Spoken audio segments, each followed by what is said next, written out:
नमस्ते।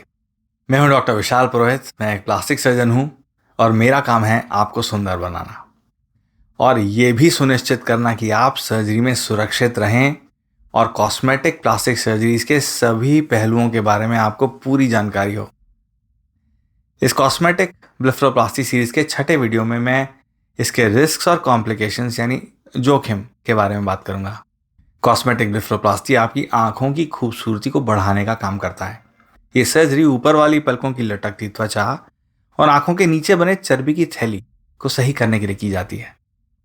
हम सभी चाहते हैं कि जब आईने में खुद को देखें तो एक चमकता हुआ जवान चेहरा दिखाई दे। आप अपनी आंखों को तरोताजा देखना चाहते हैं और कॉस्मेटिक ब्लेफरोप्लास्टी पे पहले के वीडियोस देखने के बाद अगला लॉजिकल सवाल उठता है कि सर्जरी के रिस्क्स के बारे में क्या। जैसे किसी भी सर्जिकल प्रोसीजर में होता है, कॉस्मेटिक ब्लेफरोप्लास्टी के भी अपने रिस्क्स और पोटेंशियल कॉम्प्लिकेशंस होते हैं। इन रिस्क्स के बारे में चिंता करना या डर महसूस करना नॉर्मल है। ये सिर्फ अच्छा दिखने की बात नहीं है, ये सुरक्षित फील करना और अपने शरीर के साथ क्या होने वाला है को समझना भी है। मैं एक प्लास्टिक सर्जन हूं और इन चिंताओं को समझता हूं। अनजान होने का डर आपको फैसला करने से रोक सकता है।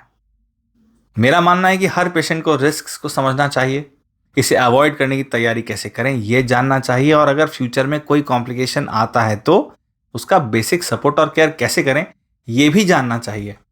इन तीन इंपॉर्टेंट चीज़ों को जान लेते हैं तो आप खुद के लिए एक बेहतर फैसला ले पाएंगे। शुरुआत करते हैं कुछ इंपॉर्टेंट अर्ली रिस्क और कॉम्प्लिकेशन से। सबसे पहला है सूजन और नील पड़ना। ये नॉर्मल है लेकिन असुविधाजनक हो सकता है। ठंडा सेक और सर के नीचे कुछ तकिए लगाकर ऊंचा करके रखना सूजन कम करने में मदद करता है। दूसरा कॉमन कंप्लेन है ड्राई आईज, मतलब आंखों का सूखा लगना।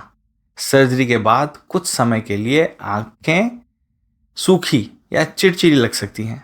ये एक टेम्पररी प्रॉब्लम है। आई ड्रॉप्स और ऑइंटमेंट्स काफ़ी हैं आराम दिलाने के लिए। अब जिन लोगों में सर्जरी से पहले ड्राई आईज की शिकायत होती है उन्हें इस प्रोसीजर के लिए अच्छा कैंडिडेट नहीं माना जाता।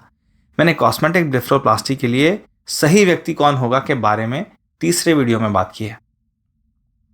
फिर इन्फेक्शन, ये कॉमन नहीं है, हालांकि इन्फेक्शन किसी भी सर्जरी के बाद हो सकता है। अगर आपको अधिक लालिमा, रेडनेस, दर्द बढ़ना और टाँकों से मवाद आना या बुखार होने की समस्या बने तो ये इन्फेक्शन हो सकता है। मैनेजमेंट के लिए एंटीबायोटिक्स और ड्रेसिंग्स की ज़रूरत पड़ती है। इसका समाधान यह है कि आप अपने सर्जन से तुरंत कांटेक्ट करेंगे, उनकी सलाह का पालन करेंगे। आमतौर पर सर्जन कुछ एंटीबायोटिक्स और पेन किलर्स प्रिस्क्राइब करते हैं और निगरानी के लिए एक आध बार आपको क्लिनिक बुलाते हैं। इतना काफ़ी होता है इन्फेक्शन को कंट्रोल करने के लिए। एक रेयर कॉम्प्लिकेशन है ब्लीडिंग। थोड़ी बहुत ऊपरी ब्लीडिंग शुरुआती 2 दिनों में नॉर्मल है, सिर्फ ड्रेसिंग चेंज करने की ज़रूरत पड़ती है। लेकिन एक रेयर प्रॉब्लम जो अंदरूनी ब्लीडिंग कहलाता है एक इमरजेंसी माना जाता है।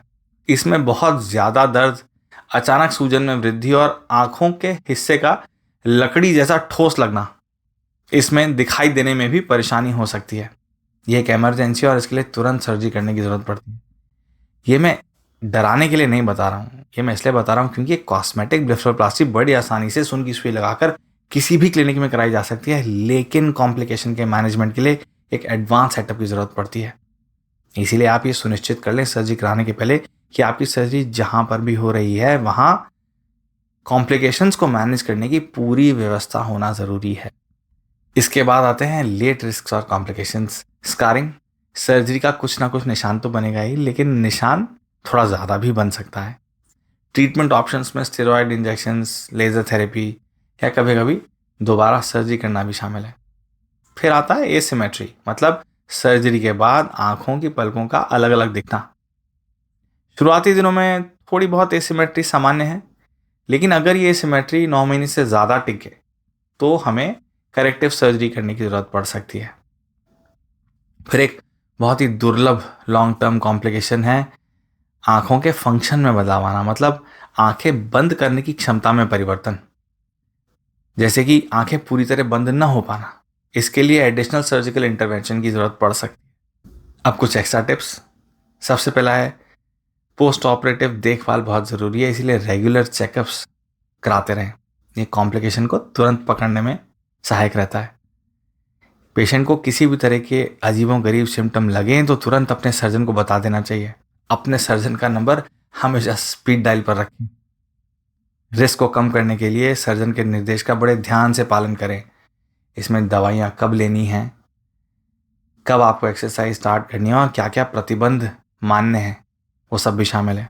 जोर लगाने वाली एक्टिविटीज से बचना, सूरज की रोशनी से बचना ताकि टाँकों में, इंसिशन में इरिटेशन ना हो। शरीर में पानी की कमी नहीं होनी चाहिए घाव भरते समय, इसीलिए वक्त से पानी पिएं, पौष्टिक आहार लें और किसी भी हालत में स्मोकिंग या शराब का कंजम्पशन न करें।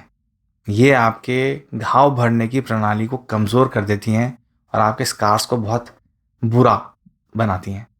कॉस्मेटिक ब्लेफरोप्लास्टी से आपका चेहरा सुंदर हो सकता है, लेकिन हो सकने वाले रिस्क्स को समझना और किसी भी कॉम्प्लिकेशन के मैनेजमेंट की तैयारी के लिए तैयार रहना भी ज़रूरी है। इस वीडियो में मैंने आम जानकारी दी है। सही और संपूर्ण मेडिकल सलाह के लिए एक क्वालिफाइड प्लास्टिक सर्जन से परामर्श करना ज़रूरी है। अगर आपके मन में कोई भी सवाल हो तो प्लीज़ कमेंट सेक्शन में ज़रूर पूछिए। इस वीडियो को देखने के लिए धन्यवाद।